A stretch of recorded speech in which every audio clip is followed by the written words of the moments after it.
ராணிப்பேட்டை மாவட்டம் நந்தியாளம் கிராமத்தில் ஸ்ரீ காளிங்க நர்த்தன கிருஷ்ணன் கோவில் அருகே உடைந்திருந்த குடிநீர் பைப்லைன் சமீபத்தில் சரி செய்யப்பட்டதாக கூறப்படுகிறது.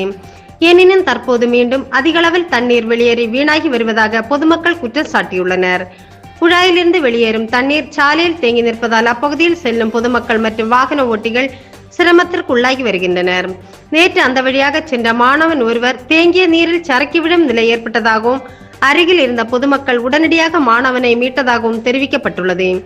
இதுபோன்ற சம்பவங்களால் பெரிய விபத்துக்கள் ஏற்பட அபாயம் உள்ளதாக அப்பகுதி மக்கள் அச்சம் தெரிவித்துள்ளனர். எதிர்காலத்தில் ஏதேனும் அசம்பாவிதம் நடந்தால் அதற்கு யார் பொறுப்பு என பொதுமக்கள் கேள்வி எழுப்பியுள்ளனர்.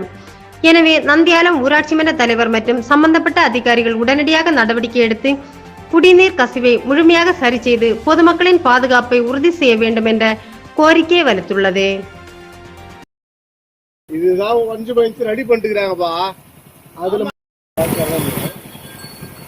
பைப் போட்டு இதை ரெடி பண்றதுக்கு இன்னமும் பண்ணிக்கிறாங்க. அங்க ஒரு ஓட்டை இருந்துச்சு, அதை ரெடி பண்ணிட்டுக்கிறாங்க.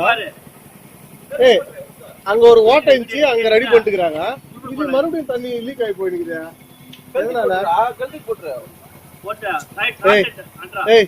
இதுதான் 5 பைன்ஸ் ரெடி பண்ணிட்டுக்கிறாங்கப்பா.